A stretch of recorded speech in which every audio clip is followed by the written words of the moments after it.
Angel broking లో demat account open చేసి trade చేసి 10 షేర్లు బోనస్ గా పొందండి. జస్ట్ సైన్ అప్ అయితే చాలు. మీ ఫోన్ నంబర్ ఎంటర్ చేసి ఓటీపీ ఎంటర్ చేయండి. ఆ తర్వాత పాన్ కార్డ్, ఆధార్ కార్డ్, అలాగే బ్యాంక్ స్టేట్మెంట్ కూడా అప్లోడ్ చేయండి. ఆ తర్వాత ఓ సెల్ఫీ, ఓ ఈ-సైన్ చేస్తే చాలు. మీ అకౌంట్ 24 గంటల్లో యాక్టివేట్ అయ్యాక మా నంబర్ కి యాక్టివేట్ అని వాట్సాప్ చేయాలి. ఆ తర్వాత మీ డీమ్యాట్ అకౌంట్ లో మేము చెప్పిన 10 బ్యాంకింగ్ షేర్స్ బై చేసి స్క్రీన్ షాట్ పెడితే చాలు. ఆ అమౌంట్ మీకు యూపీఐ ద్వారా పంపిస్తాము. అంటే మీకు 10 షేర్లు బోనస్ గా వచ్చినట్టే. ఆ తర్వాత మీరు ఆ షేర్స్ ని సెల్ చేసుకుంటారో ఇన్వెస్ట్ చేసుకుంటారో మీ ఇష్టం. డిస్క్రిప్షన్ లో ఉన్న లింక్ ద్వారా మాత్రమే మీకు ఈ బోనస్ షేర్లు వస్తాయన్నది మాత్రం గుర్తుపెట్టుకోండి. ముంబై శహర్ విమానాశ్రయానికి బాంబు బెదిరింపు కాల్చినట్లు అధికార వర్గాలు తెలిపాయి. ఎవరో అజ్ఞాత వ్యక్తి ఇండిగో విమానంలో బాంబు పెట్టామని, ఆ విమానాన్ని పేల్చేస్తామని హెచ్చరించినట్లు పేర్కొన్నాయి.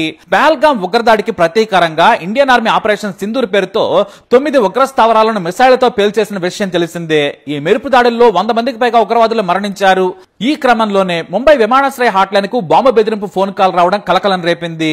భారత మెరుపు దాడులపై ప్రతీకారం తీర్చుకుంటామని పాక్ ఓపెన్ గా చెప్పింది. మరి ఏ క్షణం ఏం చేస్తుందనని సర్వత్రా ఆందోళన నెలకొంది. ఇక ఈ బాంబు బెదిరింపు కాల్ నేపథ్యంలో విమానాశ్రయ సిబ్బంది, భద్రతా అధికారులు అప్రమత్తమయ్యారు. విమానాశ్రయం మొత్తం బాంబు స్క్వాడ్ తో తనిఖీలు చేస్తున్నారు. ప్రయాణికుల సేఫ్టీని దృష్టిలో పెట్టుకుని భద్రతా సంస్థలు విమానాలు, పరిసర ప్రాంతాల్లో క్షుణ్ణంగా తనిఖీలు చేస్తున్నాయి. ఇప్పటి వరకు ఎలాంటి అనుమానాస్పద కదలికలు కనిపించలేదు. కానీ వారికి ఎలాంటి అవకాశం ఏమంటున్నారు అధికారులు. ఇక అనేక నగరాలకు విమాన సేవలు తాత్కాలికంగా నిలిపివేసింది.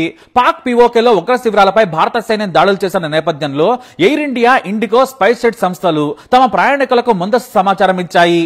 ఈ సంస్థలు సోషల్ మీడియాలో పోస్టుల ద్వారా ప్రయాణికులకు విమానాశ్రయానికి బయలుదేరే ముందే తమ అధికారిక వెబ్సైట్లు లేదా కస్టమర్ కేర్ ద్వారా తాజా సమాచారం తెలుసుకోవాలని విజ్ఞప్తి చేశాయి.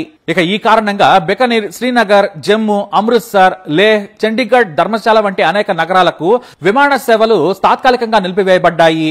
ఇక ఇదిలా ఉంటే పాక్ అలర్ట్ అయింది. మన దేశ ఆస్తులను ధ్వంసం చేయడానికి సిద్ధమైంది. భారత బలగాల ఆపరేషన్ సింధూర్ చేపట్టిన నేపథ్యంలో ప్రస్తుతం దిక్కుతోచని స్థితిలో ఉంది దాయాది దేశం. ఐక్యరాజ్య సమితి ఫీల్డ్ స్టేషన్ వైపు దూసుకొచ్చాయి పాక్ ప్రయోగించిన ఫిరంగి గుళ్లు. పూంచ్ లో గేటు వెలుపల అవి పడినట్లు సమాచారం. మొత్తానికి పాక్ అలర్ట్ అయింది. ఈ నేపథ్యంలో రెడ్ అలర్ట్ జారీ చేశారు.